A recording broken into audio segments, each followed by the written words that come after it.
Thank you.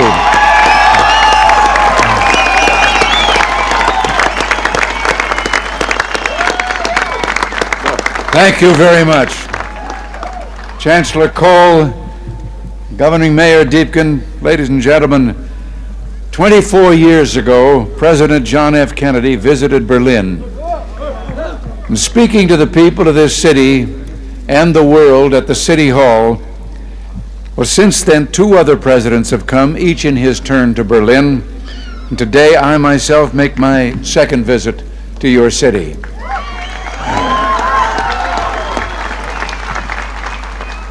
We come to Berlin, we American presidents, because it's our duty to speak in this place of freedom.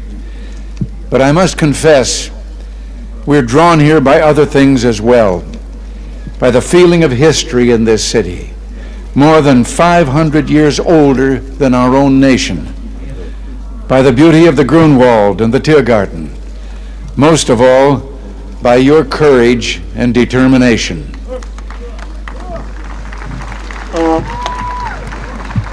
Perhaps the composer Paul Linke understood something about American presidents.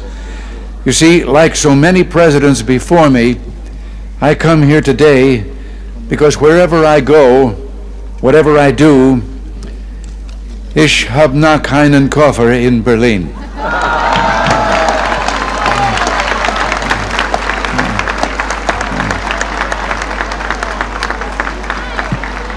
Our gathering today is being broadcast throughout Western Europe and North America. I understand that it is being seen and heard as well in the East. To those listening throughout Eastern Europe, I extend my warmest greetings and the goodwill of the American people. To those listening in East Berlin, a special word. Although I cannot be with you, I address my remarks to you just as surely as to those standing here before me. For I join you as I join your fellow countrymen in the West in this firm, this unalterable belief, es gibt nur ein Berlin.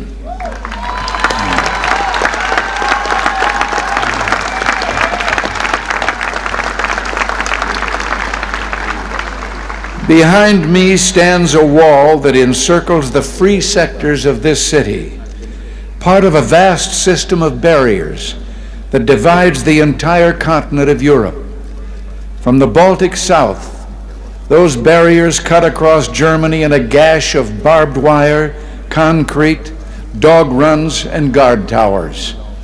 Farther south, there may be no visible, no obvious wall, but there remain armed guards and checkpoints all the same. Still a restriction on the right to travel. Still an instrument to impose upon ordinary men and women the will of a totalitarian state. Yet it is here in Berlin where the wall emerges most clearly.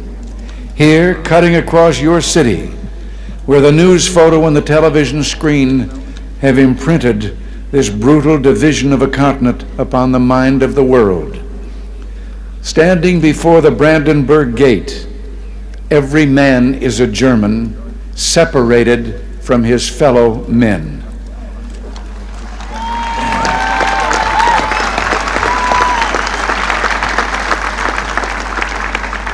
Every man is a Berliner, forced to look upon a scar. President von Weizsäcker has said the German question is open as long as the Brandenburg Gate is closed.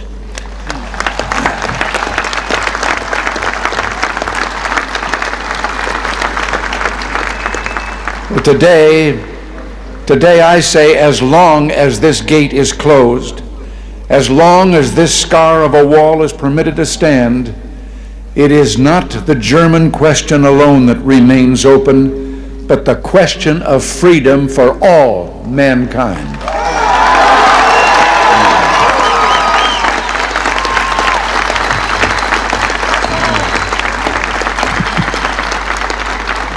Yet, I do not come here to lament, for I find in Berlin a message of hope, even in the shadow of this wall, a message of triumph.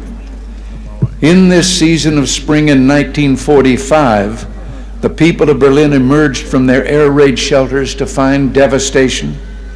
Thousands of miles away, the people of the United States reached out to help. And in 1947, Secretary of State, as you've been told, George Marshall, announced the creation of what would become known as the Marshall Plan. Speaking precisely 40 years ago this month, he said, "Our policy is directed not against any country or doctrine, but against hunger, poverty, desperation, and chaos."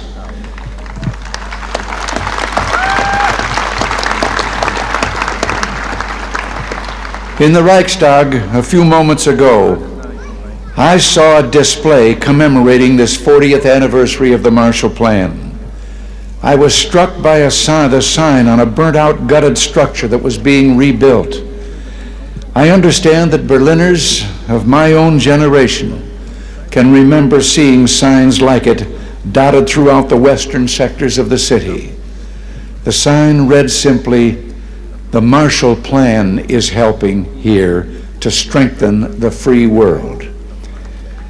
A strong free world in the West, that dream became real. Japan rose from ruin to become an economic giant. Italy, France, Belgium, virtually every nation in Western Europe saw political and economic rebirth. The European Community was founded. In West Germany and here in Berlin, there took place an economic miracle. The Wirtschaftswunder. Adenauer, Erhard, Reuter, and other leaders understood the practical importance of liberty, that just as truth can flourish only when the journalist is given freedom of speech, so prosperity can come about only when the farmer and businessman enjoy economic freedom. The German leaders reduced tariffs, expanded free trade, lowered taxes. From 1950 to 1960 alone, the standard of living in West Germany and Berlin doubled. Where 4 decades ago there was rubble, today in West Berlin there is the greatest industrial output of any city in Germany. Busy office blocks, fine homes and apartments, proud avenues and the spreading lawns of parkland. Where a city's culture seemed to have been destroyed, today there are 2 great universities, orchestras and an opera, countless theaters and museums. Where there was want, today there's abundance, food, clothing, automobiles, the wonderful goods of the Kudamm.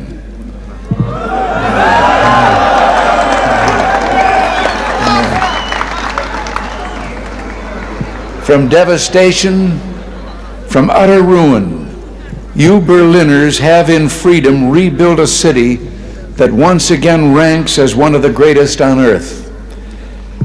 And the Soviets may have had other plans, but my friends, there were a few things the Soviets didn't count on. Berliner Herz, Berliner Humor, ja und Berliner Schnauzer.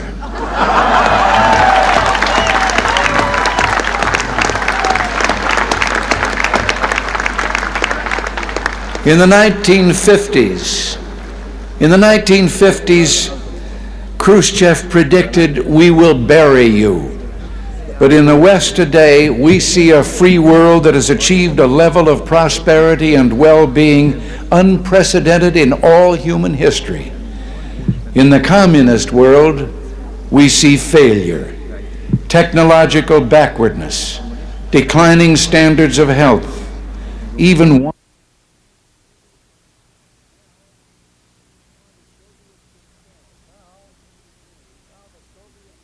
and now the Soviets themselves may in a limited way be coming to understand the importance of freedom. We hear much from Moscow about a new policy of reform and openness. Some political prisoners have been released. Certain foreign news broadcasts are no longer being jammed. Some economic enterprises have been permitted to operate with greater freedom from state control. Are these the beginnings of profound changes in the Soviet state, or are they token gestures intended to raise false hopes in the West or to strengthen the Soviet system without changing it? We welcome change and openness, for we believe that freedom and security go together, that the advance of human liberty can only strengthen the cause of world peace. There is one sign the Soviets can make that would be unmistakable, that would advance dramatically the cause of freedom and peace. General Secretary Gorbachev, if you seek peace, if you seek prosperity for the Soviet Union and Eastern Europe, if you seek liberalization, come here to this gate. Mr. Gorbachev, open this gate.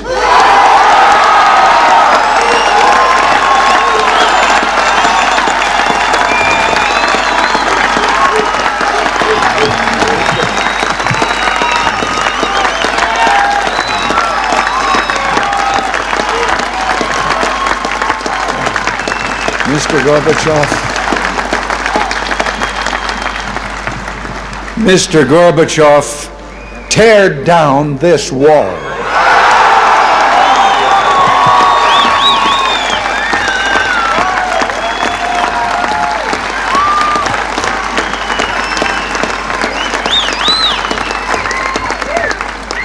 I understand the fear of war and the pain of division that afflict this continent, and I pledge to you my country's efforts to help overcome these burdens. To be sure, we in the West must resist Soviet expansion.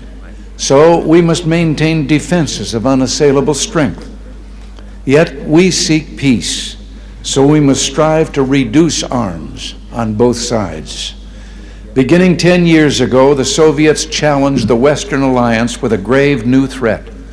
Hundreds of new and more deadly SS-20 nuclear missiles, capable of striking every capital in Europe. The Western alliance responded by committing itself to a counter-deployment. Unless the Soviets agreed to negotiate a better solution, namely the elimination of such weapons on both sides, for many months, the Soviets refused to bargain in earnestness. As the alliance in turn prepared to go forward with its counter-deployment, there were difficult days of protests, like those during my 1982 visit to this city. And the Soviets later walked away from the table. But through it all, the alliance held firm. And I invite those who protested then, I invite those who protest today to mark this fact. Because we remain strong, the Soviets came back to the table.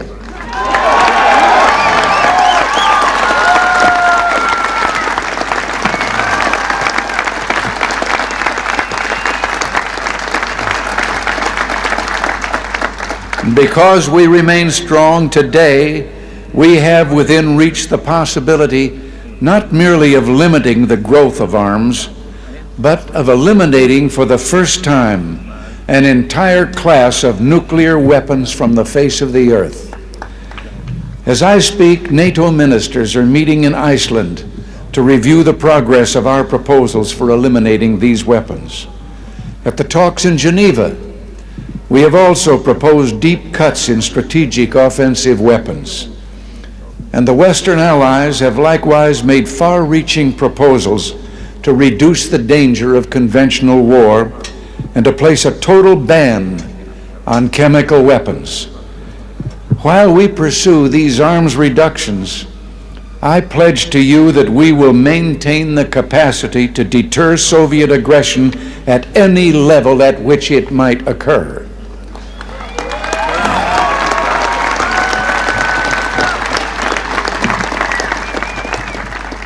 And in cooperation with many of our allies, the United States is pursuing the Strategic Defense Initiative.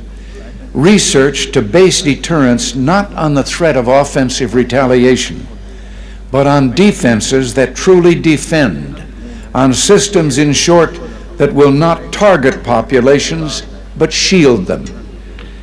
By these means, we seek to increase the safety of Europe and all the world. But we must remember a crucial fact. East and West do not mistrust each other because we're armed.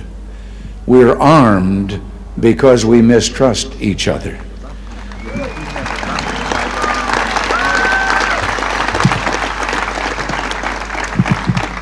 And our differences are not about weapons, but about liberty. When President Kennedy spoke at the City Hall those 24 years ago, freedom was encircled. Berlin was under siege. And today, despite all the pressures upon this city, Berlin stands secure in its liberty, and freedom itself is transforming the globe. In the Philippines, in South and Central America, democracy has been given a rebirth. Throughout the Pacific, free markets are working miracle after miracle of economic growth. In the industrialized nations, a technological revolution is taking place, a revolution marked by rapid, dramatic advances in computers and telecommunications. In Europe, only one nation, and those it controls, refuse to join the community of freedom. Yet in this age of redoubled economic growth, of information and innovation, the Soviet Union faces a choice.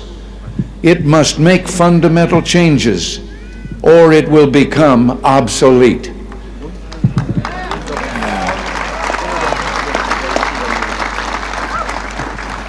Today, thus represents a moment of hope. We in the West stand ready to cooperate with the East to promote true openness, to break down barriers that separate people, to create a safer, freer world. And surely there is no better place than Berlin, the meeting place of East and West, to make a start.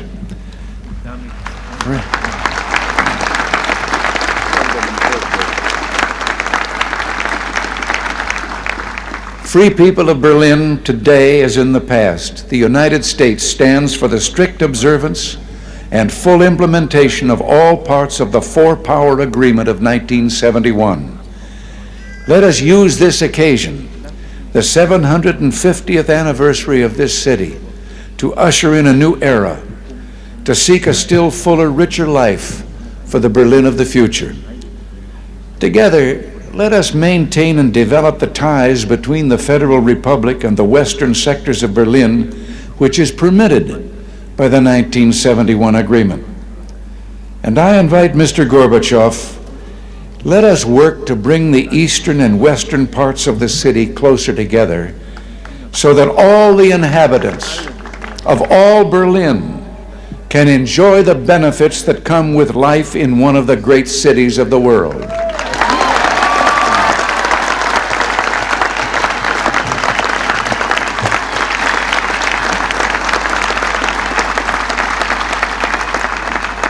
To open Berlin still further to all Europe, East and West, let us expand the vital air access to this city, finding ways of making commercial air service to Berlin more convenient, more comfortable, and more economical. We look to the day when West Berlin can become one of the chief aviation hubs in all Central Europe. With our French and British partners, the United States is prepared to help bring international meetings to Berlin. It would be only fitting for Berlin to serve as the site of United Nations meetings, or world conferences on human rights and arms control, or other issues that call for international cooperation.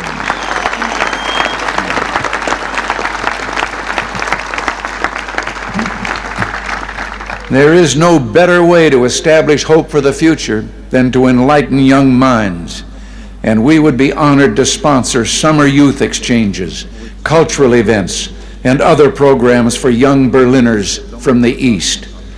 Our French and British friends, I'm certain, will do the same. And it's my hope that an authority can be found in East Berlin to sponsor visits from young people of the western sectors.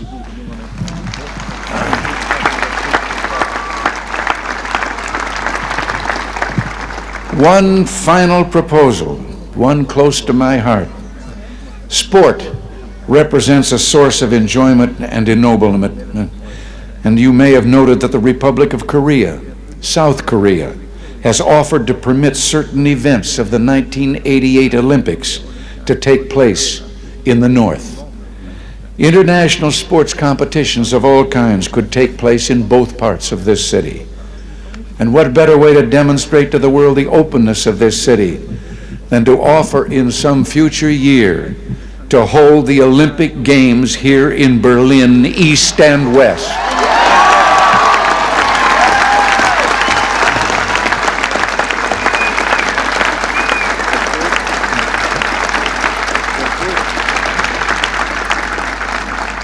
In these 4 decades, as I have said, you Berliners have built a great city. You've done so in spite of threats, the Soviet attempts to impose the Eastmark, the blockade. Today, the city thrives in spite of the challenges implicit in the very presence of this wall. What keeps you here? Certainly there's a great deal to be said for your fortitude, for your defiant courage, but I believe there's something deeper, something that involves Berlin's whole look and feel and way of life, not mere sentiment. No one could live long in Berlin without being completely disabused of illusions.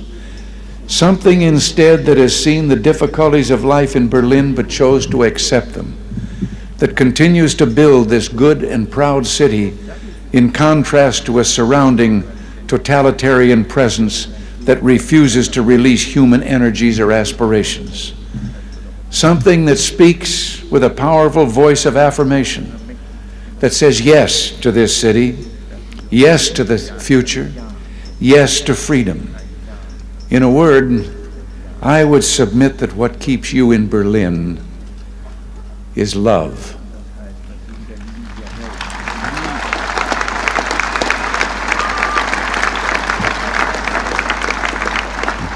Love, both profound and abiding. Perhaps this gets to the root of the matter, to the most fundamental distinction of all between East and West. The totalitarian world produces backwardness because it does such violence to the spirit, thwarting the human impulse to create, to enjoy, to worship. The totalitarian world finds even symbols of love and of worship an affront. Years ago, before the East Germans began rebuilding their churches, they erected a secular structure, the television tower at Alexanderplatz. Virtually ever since, the authorities have been working to correct what they view as the tower's one major flaw, treating the glass sphere at the top with paints and chemicals of every kind. Yet even today, when the sun strikes that sphere that towers over all Berlin, the light makes the sign of the cross.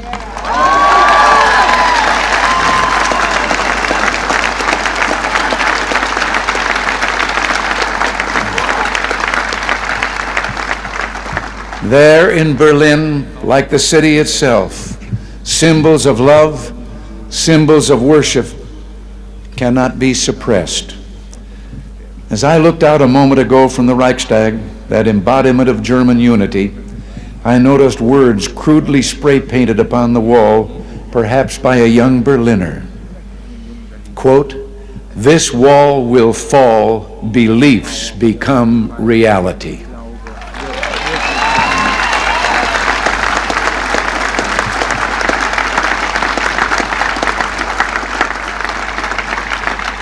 Yes, across Europe this wall will fall, for it cannot withstand faith, it cannot withstand truth.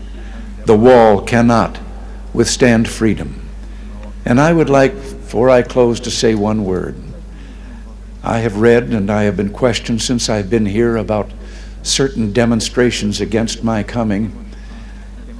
And I would like to say just one thing, and to those who demonstrate so. I wonder if they have ever asked themselves that if they should have the kind of government they apparently seek, no one would ever be able to do what they're doing again.